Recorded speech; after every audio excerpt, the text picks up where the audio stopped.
Hey, hey, salut à toi l'ami, j'espère te trouver avec la top forme aujourd'hui. Bienvenue dans le podcast Eric.Solutions. Ici Eric, ton spécialiste pour le développement rapide de ton business sur Internet et auteur du livre Comment réussir financièrement grâce au web.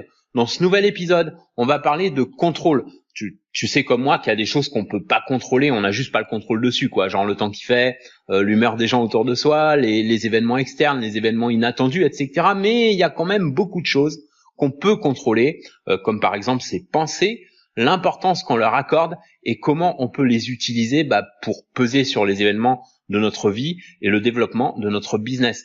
Les changements majeurs que j'ai obtenus dans ma vie et dans mon business, c'est en grande partie grâce à un meilleur contrôle de mes pensées et je suis loin d'être le seul dans ce cas.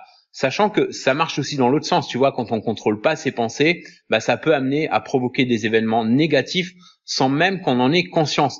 Du coup, je pense que c'est un sujet qui mérite d'être traité tellement ça peut faire une différence en termes d'échec comme en termes de succès. Ça te dit d'en savoir plus? Alors surtout, lâche pas la suite.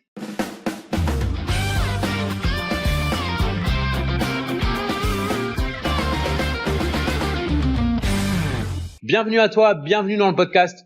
Ce week-end, je voulais parler avec toi du contrôle des pensées qui est tellement important quand on est entrepreneur parce que on doit résoudre des problèmes tous les jours et que la façon dont on va penser, ça va déterminer la vitesse et le niveau de performance avec lequel on va trouver des solutions. Ça joue aussi sur le niveau de fatigue ou d'énergie. Alors maintenant, quand on sait le nombre de pensées qu'on a chaque jour, il paraît qu'on en a jusque 60 000 par jour. D'ailleurs, ça me semble un chiffre un peu exagéré, tu vois. Mais même si on a, je sais pas moi, que le tiers de ça, ne serait-ce que 20 000 pensées par jour, c'est déjà juste énorme. Bref, on peut évidemment pas faire attention à la totalité des pensées qui nous traversent l'esprit. C'est juste humainement pas possible. Et d'ailleurs, la plupart des pensées qu'on a, on n'en a même pas conscience. Par contre, on peut choisir de se surprendre en train de penser et de faire un peu le ménage dans tout ça, en commençant par faire une sorte d'arrêt sur image pour se reconnecter à l'instant présent et repérer les pensées qui reviennent le plus souvent, pour remplacer ces pensées non contrôlées, surtout si elles sont négatives, par des pensées choisies, de préférence positives bien sûr, et surtout le matin quand on se lève pour en faire un automatisme parce que ce sont ces toutes premières pensées qui vont donner la tonalité de la journée. Par exemple, si les premières pensées sont liées à des soucis de la veille, il y a de fortes chances pour que la journée d'aujourd'hui ressemble plus ou moins à celle d'hier et que celle de demain ressemble à celle d'aujourd'hui, etc. Alors comment sortir de ça? Comment reprendre le contrôle? Ça commence tout bêtement par choisir de reprendre le contrôle en laissant passer les pensées indésirables et en créant de nouvelles. Exemple concret, si hier j'ai eu, une campagne marketing qui n'a pas fonctionné, je vais pas me torturer l'esprit avec ça toute la journée suivante. Je vais marcher pendant 1 heure ou lire un bouquin qui me sorte complètement de ça, puis je vais me planifier un bloc-temps de 30 minutes dans la journée pour analyser froidement ce qui n'a pas fonctionné et comment je peux rectifier le tir ou améliorer la prochaine campagne. C'est bien plus efficace que de me lamenter sur un événement passé que de toute façon je peux pas changer. Et ça me pousse aussi à focaliser sur la prochaine étape pour que ça se passe mieux la prochaine fois. Or, ce que la plupart des gens ont tendance à ressentir dans une situation d'échec, c'est une baisse de confiance en soi et la peur que ça se répète. Pourquoi? Parce qu'ils se laissent dominer par leurs propres pensées, de panique, de peur, etc. On parlait de peur dans le dernier épisode. Si t'as pas vu le dernier épisode du podcast, si tu l'as pas écouté, mais n'hésite pas à aller l'écouter parce qu'il est à propos de surmonter ses peurs. Alors, pourquoi ces personnes se laissent dominer par leurs propres pensées alors qu'en fait, il y a absolument rien qui puisse démontrer et justifier que la prochaine tentative se soldera aussi par un échec.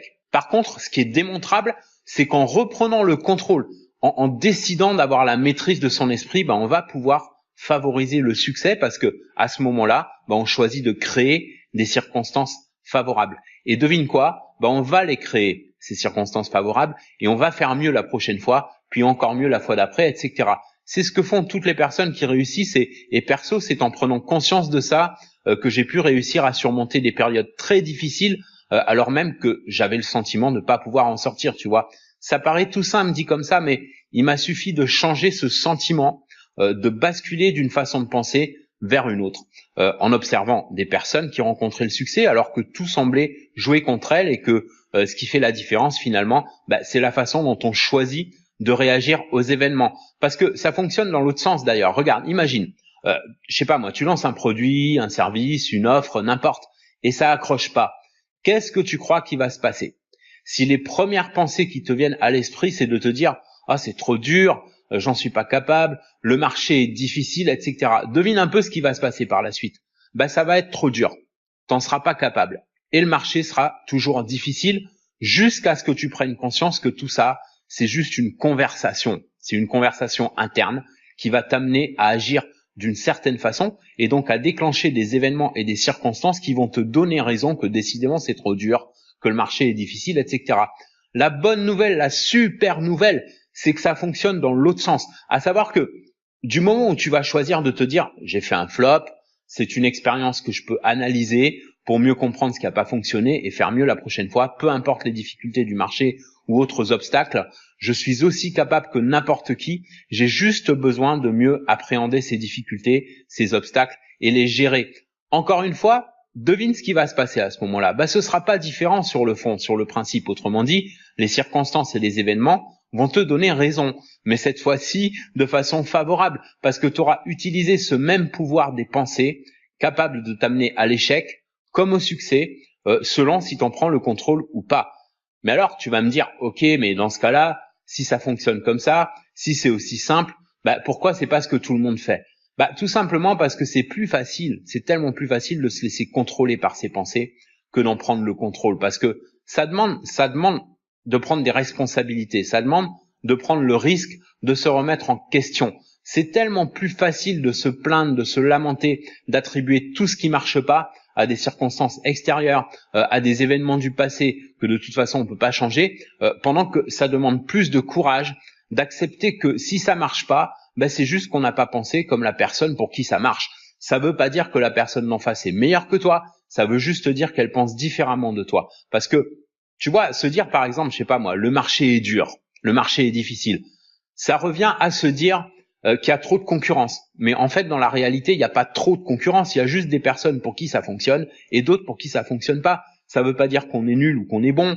Ça veut dire que celles pour qui ça fonctionne pas agissent d'une certaine manière et donc pensent d'une certaine manière qui est différente de celle pour qui ça fonctionne. Donc du coup, le secret, s'il y en a un, c'est d'observer la façon dont les personnes pour qui ça fonctionne pensent, comment elles agissent et s'en inspirer. Et ça commence par prendre le contrôle de ses pensées.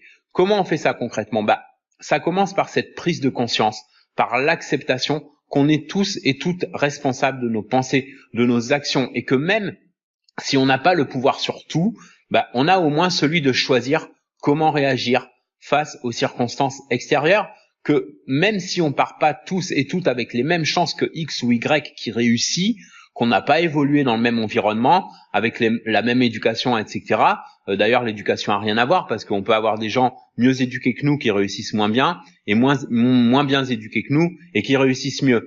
En revanche, si on n'a pas le choix d'être parti avec les mêmes bases, on a celui de stagner ou de progresser, celui de se lamenter ou de faire un travail sur soi, se laisser bouffer par ses propres pensées ou en prendre le contrôle. Donc si tu traverses une période d'incertitude dans ton business, de doute, que tu as le sentiment de pas avancer, que tu as le sentiment d'être dans le flou, de pas avoir de chance, de pas avoir confiance en l'avenir, dis-toi bien que tout ça, ça vient de là-dedans, ça vient de la tête, ça vient de ce que tu penses, ça vient de l'état d'esprit que tu choisis d'adopter. Et c'est une super nouvelle. Il s'agit pas de culpabiliser, de s'auto-flageller, tu vois. Au contraire, il s'agit de reprendre le contrôle, de meubler ta tête avec des pensées que tu choisis d'avoir, pour engager des actions qui cadrent avec ces pensées et obtenir des résultats en harmonie avec tes pensées et tes actions. Tu vois, quand tu as une pensée défaitiste qui te traverse l'esprit, prends-toi en flagrant délit en quelque sorte, mais encore une fois, ne culpabilise surtout pas. Tu es très loin d'être le seul ou la seule à avoir ce type de pensée qui te traverse l'esprit. C'est absolument pas de ta faute. Par contre, si tu nourris ce type de pensée, que tu les entretiens, que tu les laisses s'étendre, se multiplier, prendre corps, alors là, oui, tu es clairement responsable des actions qui vont suivre et des conséquences que ça va entraîner si tu choisis pas, en tout cas, tout de suite d'en prendre le contrôle. Pour ça, tu as la méditation, par exemple, qui peut t'aider. Alors, pas besoin de prendre des poses de yogi pendant 2 heures, tu vois, en essayant de vider totalement ton esprit. Une méditation, ça peut être se relaxer 10 à 20 minutes, prendre quelques bonnes inspirations et expirations, laisser passer les pensées d'anxiété quand elles viennent et focaliser sur des pensées constructives, sur les objectifs que tu veux atteindre, etc. Voilà, c'est tout pour aujourd'hui. Alors, juste une info avant qu'on se quitte. Je sais pas si tu avais vu les vidéos YouTube que j'avais faites sur la chaîne Eric.Solution il y a quelque temps à propos de mes retours d'expérience sur le sommeil polyphasique. Tu sais, c'est ce mode de vie où on peut réduire son sommeil jusque seulement 2-3 heures par jour sans fatigue, avec au contraire plus d'énergie, mais aussi plus de créativité et de productivité. Je suis en train de terminer une autre vidéo là-dessus que je vais publier demain pour révéler enfin le programme secret que j'utilise pour obtenir des résultats absolument hallucinants grâce à des cures polyphasiques. Alors, si comme beaucoup d'entrepreneurs que je connais, tu parviens pas à trouver le temps de développer tous les projets que tu voudrais, à passer plus de temps avec tes proches, à consacrer, plus de temps à tes loisirs, bref, à optimiser ton usage du temps, alors je te recommande vivement de voir cette vidéo parce que elle est à propos de gagner jusque 180 heures de temps en plus chaque mois, sans fatigue, avec au contraire la possibilité de multiplier par 3 à 5 tes niveaux d'énergie, de créativité et de productivité. Par contre, cette vidéo, je vais l'envoyer en priorité aux inscrits de ma liste coaching. C'est gratuit pour s'inscrire, ça coûte rien. Tu reçois même l'accès gratuit à un programme de coaching. Le lien pour me rejoindre, c'est simple, c'est eric.solution, solution avec un S à la fin toujours, /coaching. eric.solution /coaching.